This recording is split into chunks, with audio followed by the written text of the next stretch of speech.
everybody, and welcome back to the Movie Club Emporium. And this week, we are going to dive into the newest entry, the seemingly very controversial entry in the Scream franchise, Scream 7. Now, I will say this right up front. Most of my thoughts and feelings involve spoilers. However, right up top, I'm going to give you my quick spoiler-free thing, and then if you are cool after that, I'll give you a little heads up. Then we're going to go into some of the stuff to talk about, because my goodness, we have a lot to talk about. So, right off the bat, Scream 7. Um, I'm not a huge Scream guy. Like, I like the Scream movies. I'm glad they're not like a yearly thing. But every few years, it's good to see them. Um, I enjoyed the last couple, uh, the different protagonist, the Radio Silence films, more than most, I think. Especially 6. People were not a fan of 6, but I remember being that way when 4 came out. I remember seeing 4 in the theater and really digging it, and being alone on that mountaintop.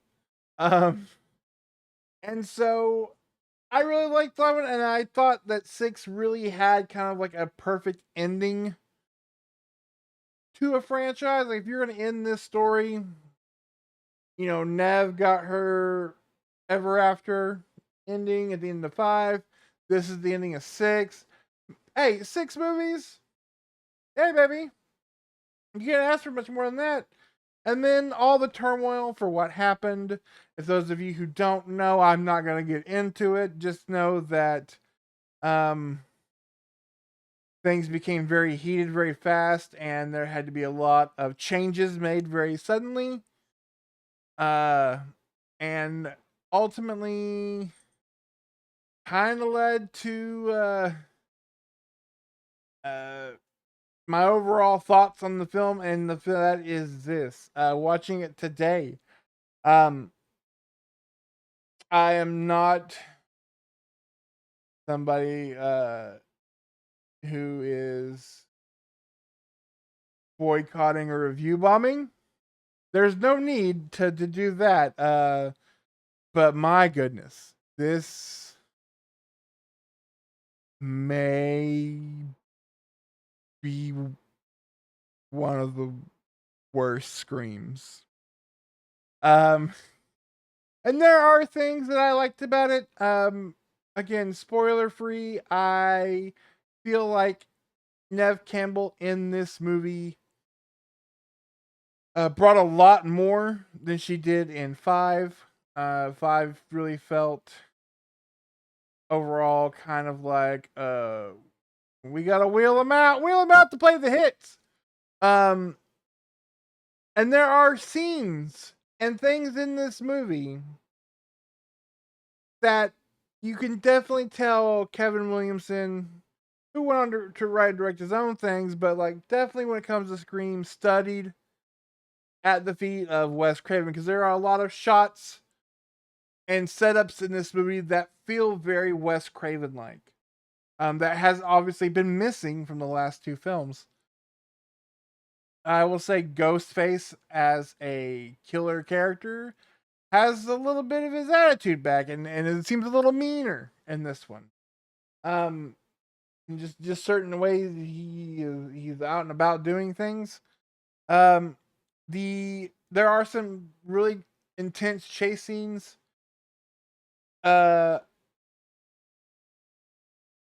However, this movie's a mess, and that's the nicest I can put it. And again, we'll get into it with spoilers.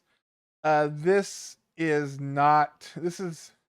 I was sitting there watching it and was just like kept thinking, what?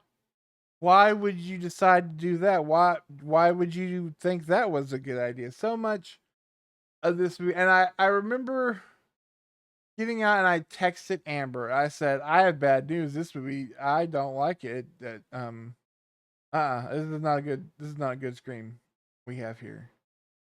And she said, "Oh no." And I remember, and I'll say it again, and I stand by it. If you stick around for the spoilers, you'll understand why.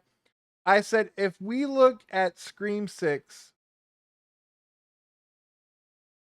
well, let's take the last three movies, 5, 6, and 7, because that's 5 and 6 were a reboot. We were rebooting this franchise. It was kind of stagnant. They've essentially went the Star Wars route. You have 5, which is like, this is fine, we're back, but like this is kind of the greatest hits, kind of like handshake, we're handshaking ourselves. 6 I thought was a really fun departure, opened up the world, but also had some great finality to it. Kind of like The Last Jedi. Spoilers for my thoughts on The Last Jedi.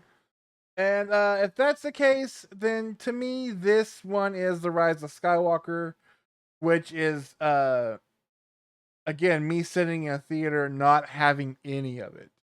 So as far as that goes, that is my spoiler-free thoughts on the movie. It's kind of a mess. The third act is uh really dumb. There are a lot of things that are done in it, both in character dialogue, both in character scenarios and character motivation, that feels almost as if the movie is making fun of its audience. And the whole idea of we're gonna touch on AI is only used, it's not even really the motivation of the movie. It's only used so that we can see familiar faces in a Flash-esque ending. And if you know, you know. But yeah, I did not like it at all. And we'll probably, I don't know where we go from here, but if this is kind of the way 6 ended and the way this movie ended, if this is kind of where Scream is going and we're just gonna keep doing this, you can count me out, because so much of this film does all of the things that Scream 1 made fun of movies for doing. And it does it unironically. And we're at the point where like maybe we should let Ghostface go. At least in the form that we know him. At least with something like Jason or Freddy, those slashers. We're not playing with a we're not, as the great poet Sarah McLachlan said, we're not building a mystery. Whereas these movies are, and we're really scraping the the bottom recesses of that barrel. And just happy to dip up splinters. So I did not like this movie at all. I know that may be controversial, especially on the internet. A lot of horror guys are really into it. I'm not one of them. I think it has some cool kills. I will say this: it has a kill in it that, while ridiculous, especially during the reveals, um, is done that is a. It's a redo of a death that is, to me, the most memorable moment, or most memorable death, which I can still see it in my head, from Children of the Corn 3.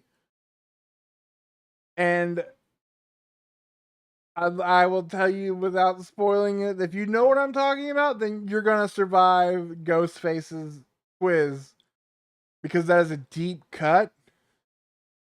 Um, ah, but most people aren't going to get that. But that's what immediately went, oh, it's the Take from Corn, the Corn 3. The deaths are fun, if that's, but some of them are, some of them are just kind of, well, now that I think about it, there are like 2 really good deaths, and the rest are just kind of humdrum hack and slash. Again, this movie's a mess. We'll get to it in spoilers, so if you don't mind the spoils, Stay tuned. If you do and you still plan on seeing it, have at it. Let me know what you guys think in the comments. Do the YouTube stuff now. And then know that it was not for me. But let me know what you guys' thoughts are. And we'll see you next time. Now, if you're still here, you want to talk spoilers, which is good because I have a lot to say. This so much of this movie's plot and dialogue feels like it's funny. You sit there. It's you ever there's a couple of wrestling tropes in this movie. One is when the heel comes to town and starts bad mouthing the town. And you're all look at all these stupid people here in Sacramento, and you're like, hey, I'm from Sacramento. Hey, boo. But then you're kind of like, yeah, I cheer him because I like him. I like this. I am dumb. It feels like that's kind of what they're expecting because there are some flat out insulting things both to the fan base of this movie and then the people who are kind of in the theater and on either side of the aisle with this whole Melissa Barrera thing. So they haven't hit it at all. Matthew Lillard is in the movie, and he's listed in the IMDb. They were selling it before the movie even came out. Hey man, Matthew Lillard is back, and so there's a large group in the Scream fandom that believe Stu lives. And I get it. We love Matthew Lillard. He's great. He's a national treasure. I get it. We'd love to have him back. Two, you're probably very young and you do not realize how heavy those televisions were in the 90s. Because no way having one dropped on your face moments after being mortally wounded by your best friend do you live. But say Sarah, okay? This movie, she gets these video phone calls from Stu, and he looks good, and you can kind of tell Matthew Lillard kind of was like happy to put that jacket back on. They've got all those scars on his face the first time you see him. But immediately we're like, the whole movie they're like, oh, no, it's AI, it's deep fake. But that's not the whole that's not what we're talking about in this movie. It's just a tool to have Matthew Lillard in it. Because but then the whole time they're talking, this is the other wrestling thing, is if you tease a match between two wrestlers, you tease it, and you're like, no way, it's never gonna happen. Couldn't be that. There's no way it could be him. My cat's losing his ever-loving mind right now. And then you get to that moment, and it isn't. Then you failed. Because you set it up for this by being so heavy-handed that it's not. And then when it's not, you've blown it. And that's what we do here because they spend so much of this movie. I cannot tell you how many times Nev Campbell and Courtney Cox, who is in this movie all of 5 minutes before she flat out gets left out of she just gets left out of the movie. Are just like, no, it couldn't possibly be Stu. But couldn't be. Couldn't be. That'd be crazy. That people who think it's that, they're probably stupid. What stupid idiots? You down there, Sarah? Look at you, stupid idiot. Stu's dead. Like it felt like that, so they kept saying it. Only an idiot baby would think he's still alive. And then spoilers, he's not. So what were we doing? And then they bring in the twins from 5 and 6, which is good. Yay for them. But they've just regressed back to they're just there to be like, ah, hey, this Scream 7, right? Get this. There are rules to surviving a horror movie. We're gonna go over them. And then they're immediately gonna be wrong. But we're gonna go over them because you need to know that for whatever reason we're not rebooting without those movies. We're in this movie, so we're there in the movie. Those movies count, but like we're just kind of here as no nothing characters. One of them accidentally gets stabbed after being like, "I don't want to get stabbed." And they're basically Gail's like camera. They've become her camera interns. Uh, and then there's so many characters. That's my one problem with Scream 4, is there's so many characters, goddamn characters, to where I cannot tell you one name of any of Tatum, that's Nev Campbell's daughter in this movie. Her friends. I think her boyfriend's name was Ben. It could be Bill. It could be Winston Churchill for all I know, because none of them have names. McKenna Grace is she's in the Ice Nine Kills music video longer than she's in this movie. Although she has the primo death, so they went all out for her death. She has the best and gnarliest death in the movie. Um, so yeah, it's just, and then the whole time is Nev Campbell being like, I should have been in New York. Should have been there, but I was selfish. And I felt like the city of New York lowballed me on my offer to go, and so I didn't go. But everything's okay because I'm here now. And Mama's gonna fix it. Like, that's, Um, speaking of the daughter thing, like, they recast Patrick Dempsey with Joel McHale. That's fine. He's in this movie to make one joke and then to be instantly like somehow not murdered. Um,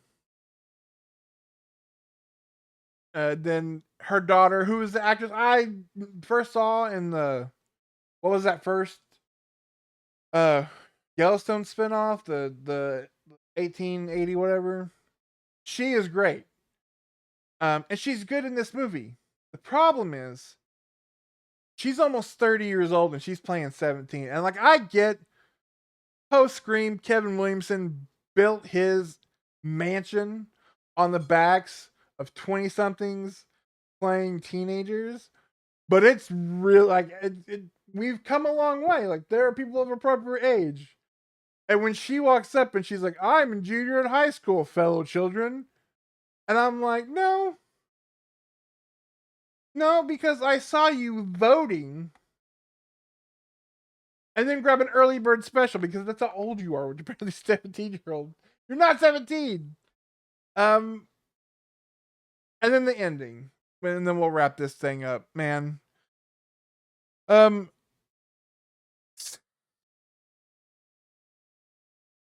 the big reveal. It turns out it's not Stu Mocker. It's two character actors who are in nothing roles in this movie. They pop into a scene and they're like, "Hello," and I'm like, "Well, you're not a big actor, but like you're too big for the part you're in, so I'm assuming you're the killer." And the reason, the motivation behind this one, again, isn't AI. It's just used for an ending to where we get to see Matthew Lillard and Laurie Metcalf and the brother from Scream 3, and then Emma Roberts must have had like a late lunch because she wasn't there, but David Arquette's there, just like standing in front of a green screen, being like, Sid, you really let me down, Sid. I'm not real. Like, it's the Max Headroom thing. Uh, is these two people who met over. He worked at an insane asylum and she checked herself in because he was in an abusive marriage, read Sydney's book, and took it as, well, I should just kill my husband and get away with it because Sydney Prescott said I needed to deal with my trauma. So she did, but then Sydney went into hiding, and so she left her. Sydney left. Do you get it? The movie's about toxic fandom. And so that's why she kills not only all these people in this town, she kills her own son because she wants a fresh start. He has the second best death, and his is the Children of the Corn 3 death. I think because there are two gentlemen in the scene when they're in this bar, which at first I thought was Sydney's coffee shop, but it's in a bar because all these sets look the same. And there's two gentlemen that I wasn't sure which one was which one got killed and which one might, but they were both killed, so that's fine. But his death is kind of cool. He gets his head pierced on it's like a beer tap, but it looks like a pillar in Dracula's castle, and then the beer foams out of his mouth. Because I'm pretty sure that's how keg like taps work.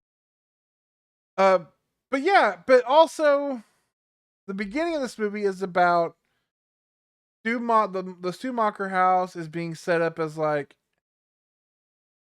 are you like, is this a bed and breakfast?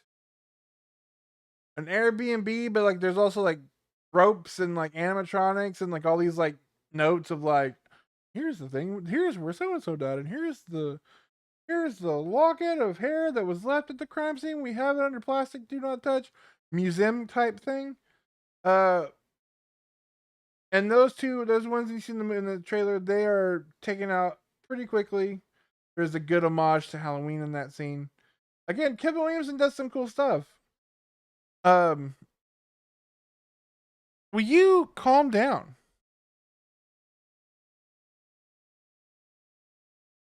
But then they're murdered.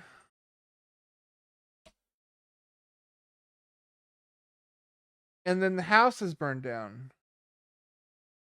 But then once the killers are revealed, afterward, I'm like, oh, okay, so they're the killer. Then why did they kill the people at the Schumacher house and burn it down? What does that have to do with any of their motivation? Point being, this movie's a mess. I did not like it. To me, it's the weakest in the Scream series. And again, if this is where we're going, this is what we're gonna do. I'm tapping out, brother. Yes. Ooh. Got the triple play. Hat trick on the old wrestling puns. But yeah, I did not like this at all. So I think hopefully we're done with Scream for a while. We're not, because they're already announced that 8's probably happening. And it'll be this movie again. So prepare yourself for that in a couple of years. Feel like they're just gonna keep wheeling Nev Campbell out till finally one day she just stops altogether. But hopefully next week we are resetting the course, because this week and last week did not go great as it came to horror movies. Next week though is a peculiar one, and I'm very interested to see how it goes. Next week we're going to be talking about Maggie Gyllenhaal's The Bride. I know two Frankenstein movies really close together, but this one has a little bit of a Bonnie and Clyde Roaring 20s type look to it, and I'm kind of interested to see how this plays out. So that is where we'll be discussing next week. Until then, just remember, caller ID is a thing, people. If a phone, I don't care what, this is 2026. If a phone says no caller ID, you have voicemail. You can let it go there. And remember, kids, don't trust don't trust your high school boyfriend, because he might be a serial killer. That, or your neighbor, is when she's not singing in Pitch Perfect. Until next week when we're talking about The Bride, I will see you guys then. Bye.